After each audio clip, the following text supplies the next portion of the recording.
नमस्कार। DD news के इस विशेष बुलेटिन में आप सभी का स्वागत है। मैं हूं आपके साथ भावना नैयर और मेरे साथ है मेरी सहयोगी मनीषा, जो अब तक सांकेतिक भाषा में खबरें प्रस्तुत करेंगे। शुरुआत करते हैं सुबह की सुर्खियों के साथ। प्रधानमंत्री नरेंद्र मोदी आज 3 राज्यों के दौरे पर। सिक्किम से होगी शुरुआत। राज्य की 50वीं वर्षगांठ पर होने वाले कार्यक्रम में होंगे शामिल।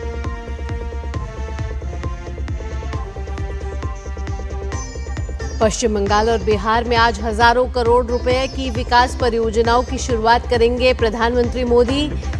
अलीपुरद्वार में होगी जनसभा।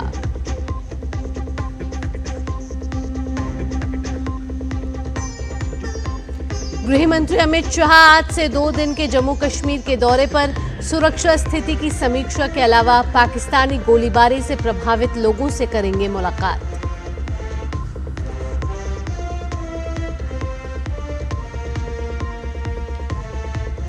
पनामा के राष्ट्रपति और विदेश मंत्री से मिला शशि थरूर के नेतृत्व वाला प्रतिनिधिमंडल। पनामा के विदेश मंत्री ने कहा, आतंकवाद के मामले में भारत के साथ।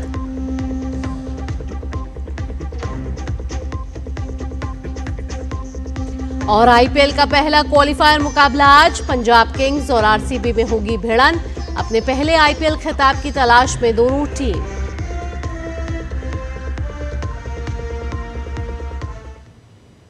और अब खबरें विस्तार से।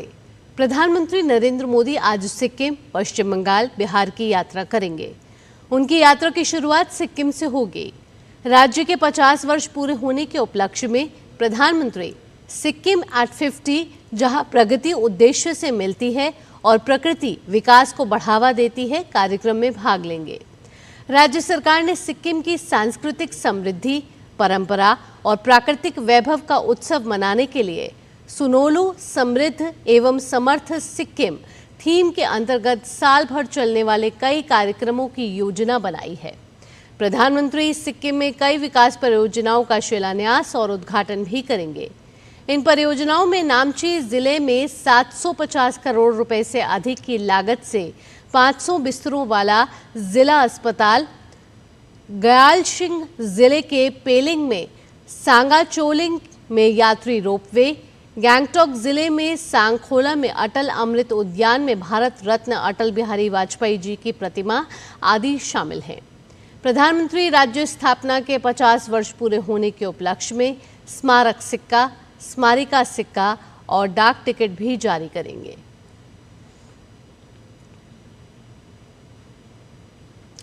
अगली खबर का रुख करेंगे। प्रधानमंत्री नरेंद्र मोदी पश्चिम बंगाल के दौरे पर होंगे। यहां प्रधानमंत्री अलीपुरद्वार और कूच बिहार जिलों में नगर गैस वितरण परियोजना की शुरुआत करेंगे। 1010 करोड़ रुपए की लागत वाली इस योजना का उद्देश्य 2.5 लाख घरों और 100 से अधिक वाणिज्यिक प्रतिष्ठानों को पाइप गैस से जोड़ना है। इसके अलावा 19 नए सीएनजी स्टेशन भी स्थापित किए जाएंगे, जिससे स्वच्छ और सस्ता ईंधन उपलब्ध होगा और रोजगार के अवसर बढ़ेंगे। इसके बाद प्रधानमंत्री अलीपुरद्वार के परेड ग्राउंड में एक जनसभा को भी संबोधित करेंगे। पश्चिम बंगाल के बाद प्रधानमंत्री मोदी बिहार की राजधानी पटना जाएंगे। बिहार में कुल 50,700 करोड़ रुपए से अधिक की परियोजनाओं का शिलान्यास और उद्घाटन करेंगे।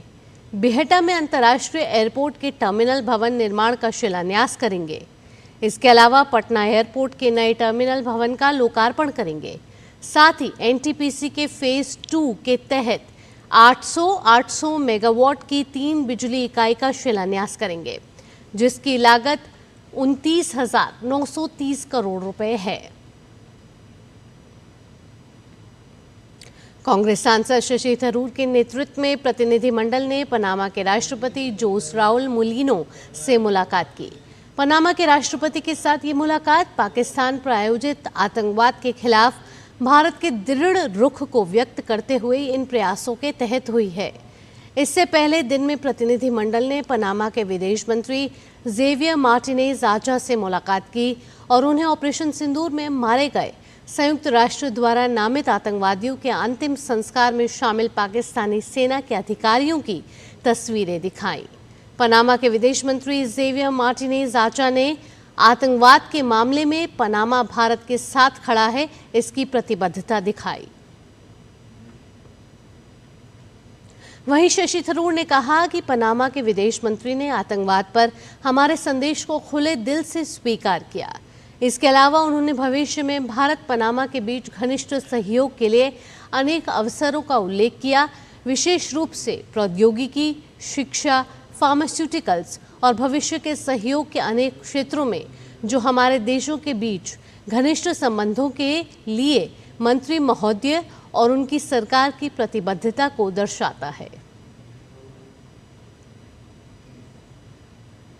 गृह मंत्री अमित शाह आज से 2 दिन के जम्मू कश्मीर दौरे पर होंगे और इस दौरान गृह मंत्री यहां की सुरक्षा स्थिति की समीक्षा करेंगे। इसके अलावा पाकिस्तान की गोलीबारी से प्रभावित परिवारों से मुलाकात भी करेंगे। सुरक्षा एजेंसियों के साथ उच्च स्तरीय बैठक के दौरान आतंकी गतिविधियों और सीमा पार से हो रही घुसपैठ की कोशिशों को लेकर चर्चा की जाएगी। पिछले 2 महीने के दौरान गृह मंत्री का जम्मू कश्मीर का तीसरा और ऑपरेशन सिंदूर के बाद पहला दौरा होगा। केंद्रीय गृह मंत्रालय ने नैनीताल स्थित शत्रु संपत्ति मेट्रोपोल होटल परिसर को अस्थायी रूप से पार्किंग के रूप में उपयोग के लिए उत्तराखंड सरकार को आवंटित कर दिया गया है। मुख्यमंत्री धामी ने गृह मंत्री अमित शाह से उत्तराखंड के सीएम ने नैनीताल में पार्किंग की गंभीर समस्या को देखते हुए इस होटल परिसर के खुले स्थान को पार्किंग के लिए अस्थायी रूप से आवंटित करने का अनुरोध किया है। अब धामी ने शाह का आभार जताया है और कहा है कि इससे नैनीताल में पार्किंग की समस्या को दूर करने में काफी सुविधा होगी। मेट्रोपोल होटल का निर्माण 1880 में ब्रिटिश राज्य में किया गया था। इस होटल को भारत चीन युद्ध के बाद शत्रु संपत्ति घोषित कर दिया गया।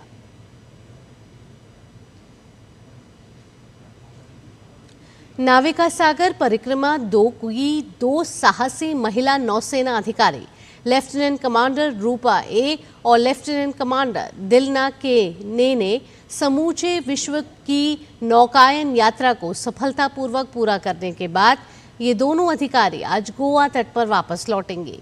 उनके भव्य स्वागत के लिए मुर्मुगांव पोर्ट पर फ्लैग इन सेरेमनी का आयोजन किया गया है, जिसमें रक्षा मंत्री राजनाथ सिंह मुख्य अतिथि होंगे। आपको बता दें कि नाविका सागर परिक्रमा 2 की शुरुआत 2 अक्टूबर 2024 को गोवा स्थित नेवल ओशन सेलिंग नोट से हुई थी। खेल की खबरों में आईपीएल का पहला क्वालिफायर मुकाबला आज पंजाब किंग्स और रॉयल चैलेंजर्स बेंगलुरु के बीच खेला जाएगा।